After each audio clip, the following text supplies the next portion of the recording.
What up, guys? It's TJ and Ryan here again with another episode of Mortgage Tips and Tricks. So today we're going to talk about the steps to prepare and get ready to buy a house. It boils down to three categories: credit, income, and assets. So first, let's talk about income. If you're getting ready to buy a house, I think that you need to make sure you have a steady income, because that's something that a lender looks at. If you're looking to get a loan, that's something a lender looks at. They want to make sure you're consistent. Ability to repay. Yep. That's one of the biggest factors in that. Yep. So if you work an hourly job, we need to make sure you're consistently working the same amount of hours. We don't want to see 1 week you're working 40 hours, the next week you're working 15, because that shows inconsistency, and the bank's not going to like that. Odds are they're going to take an average of the amount of hours you've worked over 1, maybe even 2 years, and that's what they're going to use for your income to qualify you. So if you're working less amount of hours, less income, less home you can qualify for. Pretty simple. Yeah. So general rule of thumb, I would say there is, if you are an hourly employee, literally never take unpaid time off. If you have PTO, always use it. Yeah. No, that's a good point. Because that will come back to bite you in the butt at some point if you are looking to buy a house. Oh, for sure. For sure. And then if you're a salaried employee, we just need your offer letter, basically, to can be as simple as that. Yeah. I mean, it's guaranteed income. It's an annual salary. We know exactly how much you're going to get paid. It doesn't matter how many hours you work. Yep. And then lastly, this is where it gets the most intricate. This is our self-employed borrowers, because the way that we calculate and use self-employed income is based off of your tax returns. So a lot of self-employed borrowers want to get strategic and write off as much as possible because they don't want to pay as much taxes. That makes sense. But when they do that, that is less home they can qualify for, because they're claiming less income. So it's a double-edged sword. It really is a double-edged sword. So what we advise is get with a CPA and get with a mortgage lender, us, beforehand. Yeah. So we can help work with yourself and the CPA to make sure you're claiming enough on taxes to qualify for the home you need to. Commission type incomes. Oh, yeah, for sure. So commission, bonus, overtime. Yeah. We can use that stuff, but generally we're needing about 2 years of history for those, because they are variable, similar to self-employment. Yeah, we treat it now, these are the same. Yeah, these are a little easier to use for the most part, because they're not based on you filing taxes. So it is generally, we're talking W-2 commission, overtime, bonus. So 2 years is generally what we need to use those types of incomes, and they can be used to help you qualify. We use it all the time. Most definitely. No, good point. Second is credit. Everyone thinks you have to have a squeaky clean credit score. And no, that's not the case. I mean, of course you can't have terrible credit, but I've helped people do loans with a score as low as 520.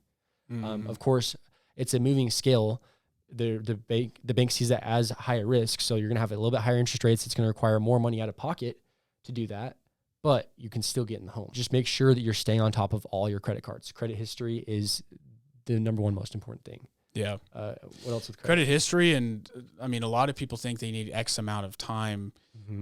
It really is just credit score is a big thing. Credit history does have an impact on your credit score, but we use a tri-merged report. Every lender is going to use that for mortgage lending. So we just need generally 3 scores. So we're going to use TransUnion, Experian, Equifax. We need 3 scores from each, and we're going to use the median. So as long as you have 3 scores, that's all you need. You don't always need multiple years of history. Yeah, so a good point. Just making sure the scores are generated is a big deal. And generating a score, if you don't have a score right now, it's not that hard. Get added on as an authorized user to someone else's credit card, or go to a bank and get a secured credit card. And then within a few 30 to 45 days, you should be generating a score fairly quickly. Anything else you missed out on credit? Nope. Diversification. I mean, types of credit accounts, and just getting started immediately really is the best case. For sure. If you know your credit is tarnished, it's not going to improve if you don't start to improve it. So the quicker you get on that, the quicker you'll get into a home. Yep. Last is assets. Money for down payment or cash to close or both. You want to make sure that you've got a supply of funds ready. And that way, it's also like a safety net too. If something happens with the house, that you can make sure you've got something to fall back on.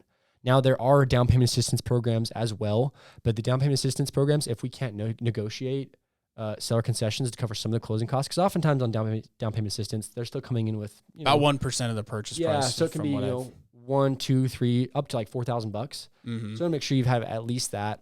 And then on some programs, you're also required to have reserves. Now, this is maybe sometimes your jumbo products, so you're a higher loan amount, but you are. So when you say reserves, meaning not money being actively contributed towards the transaction, but money that's going to be left over when you close. Yep. You can still have in your bank account. The bank just sees that as a safer option. They're more willing to lend out the money, knowing that you can have some reserves in your account to make this payment if need be. Right. But all in all, this is a lot to swallow as a whole. So that's what we're here for too. We honestly don't care if you buy tomorrow or years down the road. We just want to make sure that you have a game plan set up and you know the steps ready to go. So don't hesitate to reach out to us, because that is literally our job. We'll make sure we'll have a clear game plan set up for you and a date that we're shooting for. Yeah. I mean, I don't know about you, but I've had applications that have been 2 years old by the time they end up actually closing on their home. Dude, and those are the most rewarding ones too. Oh, for sure. Because like you can physically, like I've got a client out shopping right now. They came to me and their credit score is in the 500s and they didn't have a down payment at the time. Yep. And I just got text right before this, and they're putting in offers on a house because we got them pre-approved. They've improved their credit, and I'm so stoked for them. Like, it's the most rewarding. Well, and this is no insult to the client, but if you don't talk to us and you try to do it on your own, it's too difficult to navigate through. So, dude, yeah, because there's tools and stuff we haven't even talked about on here, like access to the bureaus that we can see. Okay, paying off this debt will increase the score this much, so that way you're using the funds in the most beneficial way possible. So it's like, just make sure you're talking to us beforehand, because we don't want you running in place. There's no cost. Strides. It's free. There's literally nothing to lose. You're only going to ensure your success getting into a home, whenever that is. Yep. So as soon as you have the idea, start the process with us, because we'll be there every step of the way. Yeah, for sure. So if you guys want more tips and tricks, or if there's anything specific you want to know, real estate, mortgage, finance, please put it in the comments below. We'd love to help out wherever we can.